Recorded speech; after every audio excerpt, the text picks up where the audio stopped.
എൻ്റെ കർത്താവേ, ഞങ്ങൾക്ക് വേണ്ടി ക്രൂശിക്കപ്പെട്ടവനെ, ഞങ്ങൾക്ക് വേണ്ടി തിരുവിലാൽ മുറിവേറ്റവനെ, ഞങ്ങൾക്ക് വേണ്ടി മുൾക്കിടം ചൂടിയവനെ, നിന്റെ തിരുമുറുപാടുന്ന വലതുകരം, അനുഗ്രഹത്തിന് അണിപ്രദാർന്ന അത്ഭുതകരം ഓരോ മകൻ്റെ മേലും ഈ നിമിഷം വെക്കണമെന്ന് പ്രാർത്ഥിക്കുന്നു.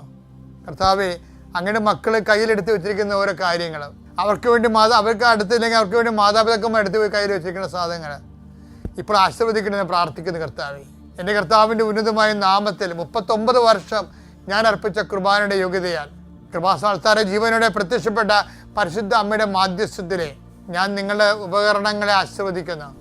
നിങ്ങൾ ഓരോരോ ഇടങ്ങളിലേക്ക് പോകാനും കൊടുക്കാനും വാങ്ങിക്കാനുമുള്ള വിഷയങ്ങളെ കർത്താവിൻ്റെ നാമത്തിൽ ആശീർവദിക്കുന്നു. കർത്താവ്, ഞാൻ നിനക്ക് മുമ്പ് എൻ്റെ ദൂതനേക്ക് നളിച്ചത് കർത്താവിൻ്റെ ദൂതൻ നിനക്ക് മുമ്പേ പോവുകയും നിൻ്റെ വഴികളെ ക്രമീകരിക്കുകയും ചെയ്യട്ടെ. ആശങ്കപ്പെടുന്ന വിഷയങ്ങൾ, ആശങ്കപ്പെടുന്ന വ്യക്തികൾ പരിശുദ്ധാത്മാവ് നിറയട്ടെ. നിന്നെ ഭീഷണിപ്പെടുത്തുകയും സങ്കടപ്പെടുത്തുകയും ചെയ്യുന്ന ഇന്നത്തെ എന്തെല്ലാം സാഹചര്യങ്ങൾ ഉണ്ടെങ്കിൽ അത് ഓരോ യോഗമാകാം, മീറ്റിംഗ് ആകാം, അവിടെ ഉണ്ടാകുന്ന ക്രിറ്റിസിസം ആകാം, നിന്നുള്ള ചോദ്യം പറച്ചിലാകാം, എന്തും ആയിക്കൊള്ളേ, അവിടെയെല്ലാം പരിശുദ്ധാത്മാവ് പരിശുദ്ധ ദേവമാതാവിനെ ഏൽപ്പിക്കുന്നു. Lord Jesus Christ, pour out His Spirit, touch your fire finger, soak with the precious blood, authority of the Catholic Church, power of Jesus Christ, with the merit of some holy priesthood. I bless and hallow you.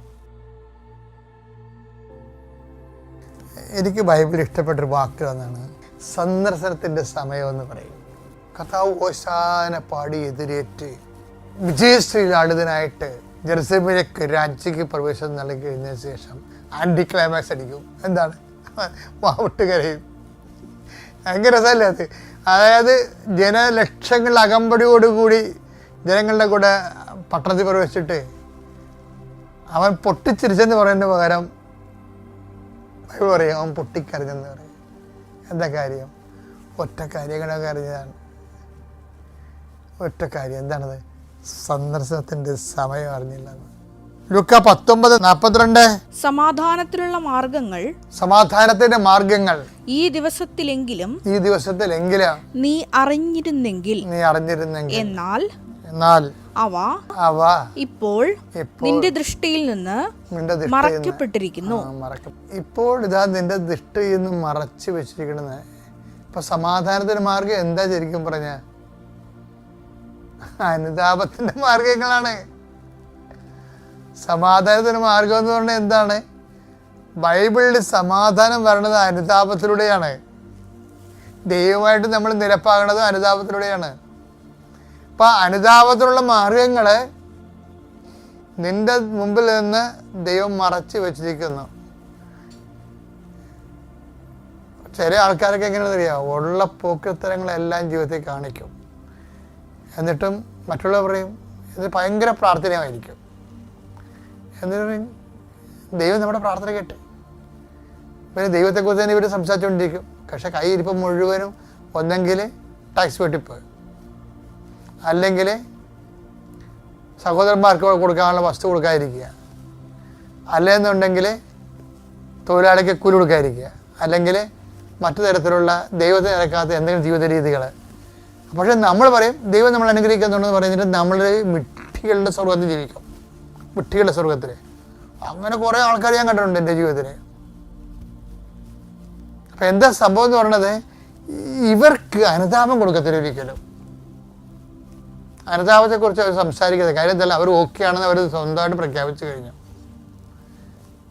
അവർ ഓക്കെയാണെന്ന് നമ്മുടെ കുടുംബാംഗങ്ങൾ മൊത്തം അവരെ brand ചെയ്യും. കാര്യം അങ്ങനെ ആരും സമ്മതിക്കത്തില്ല. കുടുംബത്തോടെ തന്നെ പാപത്തെ സപ്പോർട്ട് ചെയ്തുകൊണ്ട് ജീവിക്കുന്ന ആൾക്കാരുണ്ട്. അപ്പോൾ അതെല്ലാം എന്താ വെച്ചാൽ അവർ അതൊക്കെ അംഗീകരിക്കുകയാണെങ്കിൽ, അവർ പാപങ്ങളൊക്കെ അംഗീകരിക്കുകയാണെങ്കിൽ അവർക്ക് പ്രത്യേകിച്ച് ലാഭമൊന്നുമില്ല, നഷ്ടമേ ഉണ്ടാകത്തുള്ളൂ. മറ്റുള്ളവർക്ക് അത് ഷെയർ ചെയ്യുകയൊക്കെ ചെയ്യേണ്ടി വരും. അപ്പം അതുകൊണ്ട് ഇവരെല്ലാം കൂടി ഒരു കൈയാട്ട് നിന്നുകൊണ്ട് തിന്മയെ സപ്പോർട്ട് ചെയ്തുകൊണ്ടിരിക്കും. അപ്പം അങ്ങനെ വരുമ്പോൾ എന്താ പറ്റുന്നത് കഴിഞ്ഞാൽ കുറച്ച് കഴിയുമ്പോൾ ദൈവം അവർക്ക് അനുതാപം കൊടുക്കത്തില്ല. അതാണ് പറഞ്ഞത്, മറച്ചു വെച്ചെന്ന് പറഞ്ഞതല്ലേ. മത്തായി 7:6 വിശുദ്ധമായത് നായ്ക്കൾക്ക് കൊടുക്കരുത്, വിശുദ്ധമായ നായ്ക്കൾക്ക് കൊടുക്കരുത്, നിങ്ങളുടെ മുത്തുകൾ പന്നികൾക്ക് ഇട്ട് കൊടുക്കരുത്. അപ്പം ഇതാണ് ദൈവത്തിൻ്റെ മനസ്സിരിപ്പ്. എന്താണ്? നിങ്ങളുടെ മുത്തുകൾ പന്നികൾക്ക് ഇട്ട് കൊടുക്കരുത്. ഇതന്നെ ദൈവത്തിന് മനസ്സിലിരിപ്പ്. അതുകൊണ്ട് ഇതുപോലെയാണ് ദൈവം അതുപോലെ ചെയ്യണത്. ദൈവം ചെയ്യണതാണ് നമ്മളോട് പറയണത്. ദൈവം എന്താ ചെയ്യണത്? ചെറിയ അണ്ണന്മാർക്ക് മുത്തുകൾ കൊടുക്കത്തില്ല. എന്താണ്? അനുതാപം കൊടുക്കത്തില്ല. പന്നിയാണെന്ന് എഴുതറിയാം. പന്നീനെ എന്തിനാണ് നമ്മൾ വളർത്തുന്നത്? വെട്ടാൻ നിർത്തിയിരിക്കുന്ന സാധനമാണ്. വെട്ടാൻ നിർത്തിയിരിക്കുന്ന സാധനത്തിന് അനുതാപം കൊടുക്കത്തില്ല. നിങ്ങൾ ആരും കണ്ടിട്ടുണ്ടാ? എല്ലാ പോകരിക്കണ കാണിച്ചിട്ട് പിന്നെ ഒരു പള്ളിയെ എന്താ അത് ചവിട്ടി മെതിക്കുകയും എന്നാ പറഞ്ഞു. പന്നി എന്താ ചെയ്യണേ? അവ അത് ചവിട്ടി നശിപ്പിക്കുകയും അനുതാപത്തെ കുറിച്ച് പറയുമ്പോ നമ്മുടെ ചവിട്ടാൻ വരും. തിരിഞ്ഞ് നിങ്ങളെ ആക്രമിക്കുകയും ചെയ്തു. പറയുന്നവനെ പറഞ്ഞതിനെ ആക്ഷേപിച്ച് കളയും. അതാണ് പന്നിയുടെ സ്വഭാവം. പിന്നെ അയാളിപ്പോൾ പഠിക്കാൻ വന്ന് അയാൾ അപ്പനെങ്ങനെ എനിക്കറിയാമെന്ന് പറയും. ഇതാണ് സംഭവം. പറയുന്നതിനെ ആക്ഷേപിക്കാൻ വരും. അപ്പോൾ ഇതെല്ലാം ഇതിനകത്ത് ഉള്ളതാണ്.